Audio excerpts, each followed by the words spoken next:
بسم الله الرحمن الرحيم الحمد لله رب العالمين والصلاة والسلام على المبعوث رحمة للعالمين محمد الأمين وعلى آله وصحبه أجمعين.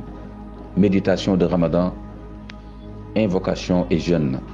L'invocation ad-du'a, différente de la prière as-salat, est au cœur de l'adoration dans l'islam, al-ibada. D'une part, nombreux sont les versets qui magnifient l'invocation, comme le 186 de la sourate 2, où, après la réglementation du jeûne, le Créateur et Maître des mondes dit combien il est proche de nous et prêt à exaucer nos invocations. Il met des conditions simples de réciprocité. Répondre à son appel, lequel ne peut être autre que l'écoute et l'obéissance, dans une totale confiance en lui. وَإِذَا سَأَلَكَ عِبَادِي عَنِّي فَإِنِّي قَرِيبٌ أُجِيبُ دَعْوَةَ الدَّاعِ إِذَا دَعَانِ فَلْيَسْتَجِيبُوا لِي وَلْيُؤْمِنُوا بِي لَعَلَّهُمْ يَرْشُدُونَ. D'autre part, le hadith va jusqu'à nous dire que l'invocation est l'adoration même. Ad-du'a huwa al-ibada. De cette éminente place de l'invocation dans le culte musulman vient que le Coran regorge d'expressions du genre Rabbana et Rabbi, qui renvoie au Tawhid al-Rububiyya, à savoir la reconnaissance de Dieu comme l'unique créateur et maître des mondes, Rabbul Alamin. Dans ce cadre, on peut mentionner ces invocations qui donnent le frisson, à savoir celle d'Adam et de son épouse après avoir mangé quelque chose de l'arbre interdit, de Noé pour les croyants et croyantes qui sont montés avec lui dans l'arche, d'Ibrahim avec à ses côtés son fils Ismaïl après l'édification de la Kaaba, de Moïse dans le désert après avoir aidé deux jeunes bergères, de l'épouse de Pharaon qui demande la protection de Dieu contre ce dernier et une maison au paradis, de Jacob profondément soucié du sort de son fils Joseph, de Zacharie très inquiet pour l'avenir de la mosquée de Jérusalem. Quant au sceau des prophètes et dernier messager de Dieu, Mohammed alayhi salatu wa salam, il n'a vécu que de glorifier Dieu, de l'adorer et de l'invoquer. L'invocation est une façon pour l'invocateur, homme ou femme, de susciter, si l'on peut dire, le souci de Dieu envers lui, car il lui reconnaît être le seul et unique créateur et maître des mondes, qui pourvoit aux besoins de ses créatures. Il est Al-Khaliq et Rabbul Alamin. Cette attitude de l'invocateur qui consiste à assumer humblement son besoin de Dieu fait que le mécréant qui est dans la suffisance et l'insouciance, ainsi que l'hypocrite qui a choisi la duplicité, ne veulent pas invoquer Dieu. Pourtant, même Satan n'a pu se passer d'une insincère et opportuniste invocation d'être en vie jusqu'au jour de la résurrection. C'est connu. Les versets et hadiths nous apprennent qu'il y a des moments, des lieux, des positions et des situations ou états qui sont particulièrement propices à ce que nos invocations soient exaucées. Mais ici, pour partager la compréhension que nous avons de ce qui lie l'invocation aux jeunes, nous nous limiterons à examiner quelques cas mentionnés dans les hadiths où il est dit que l'invocation ne sera pas rejetée. La turad.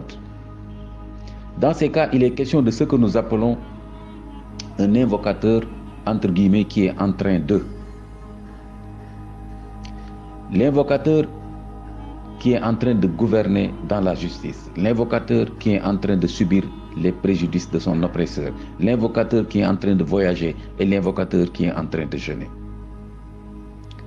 Le gouvernant qui gouverne dans la justice alors qu'il a le pouvoir de faire le contraire déploie certainement un effort fort louable sur lui-même pour y arriver. Et c'est cela qui est récompensé, à ce qu'il paraît, par une invocation non rejetée. Le puissant roi David, alayhi salam, jeûnait un jour sur deux, nous dit le hadith. L'invocateur qui est en train de subir les torts de toutes sortes que lui porte son oppresseur est dans un état tel que sa souffrance est compensée par une invocation qui ne sera pas rejetée. L'invocateur qui est en train de voyager devient ce que le Coran appelle Ibn Sabil, le fils du chemin, à la merci des dangers et aléas du chemin. C'est cette vulnérabilité, entre parenthèses, il pouvait être riche et respecté dans son lieu d'origine, qui est, semble-t-il, compensé par une invocation non rejetée. D'ailleurs, il lui est permis de réduire et ou de regrouper les prières, entre parenthèses. Venons-en maintenant au cas de l'invocateur qui est en train de jeûner.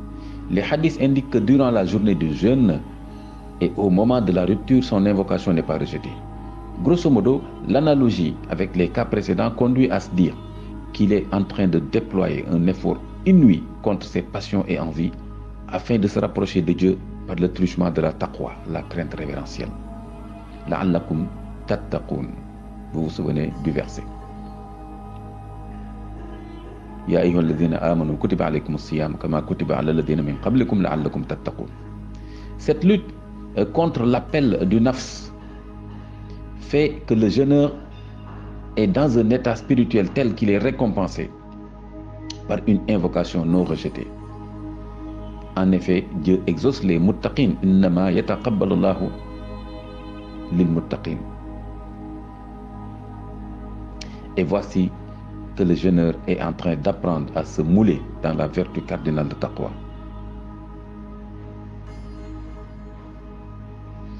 S'y ajoute que l'expression prophétique, leur invocation ne sera pas rejetée, da'watun la turad, doit nous interpeller. En effet, c'est une autre façon de dire que leur invocation sera exaucée. Mais alors, que pourrait-on comprendre de cette expression ne sera pas? Nous y voyons une façon de dire que dans cet état-là, dans cette situation-là, l'arabe dirait hal, Dieu s'oblige, entre guillemets, à exaucer l'invocation de l'invocateur ou de l'invocatrice. Allahu alam, Dieu sait mieux. Cette compréhension nous semble être en phase avec le hadith dans lequel le jeune en intercesseur se présente devant notre Seigneur Allah subhanahu wa ta'ala pour lui dire: ô Rabbi, ô Seigneur, c'est moi qui l'ai empêché de manger, de boire et de suivre ses passions. Mana'atuhu an-nawma, mana'atuhu at-ta'ama wa-sharaba wa-shahwa. Et Allah subhanahu wa ta'ala acceptera son intercession. Ô Allah, que pouvons-nous espérer si tu rejettes nos invocations? Accepte-les de nous, toi qui es le Rahman, le Rahim, le Hannan, le Mannan, le Mujib, celui qui répond, qui accepte les invocations, qui répond à l'appel du serviteur, du pauvre serviteur, des pauvres serviteurs que nous sommes. Accepte nos invocations de nous qui te reconnaissons comme le seul digne, le seul qui mérite d'être invoqué en vérité, le seul que nous invoquons et le seul de qui nous espérons qu'il exauce nos invocations. Amin. Votre frère Imam Makhtar Kanté.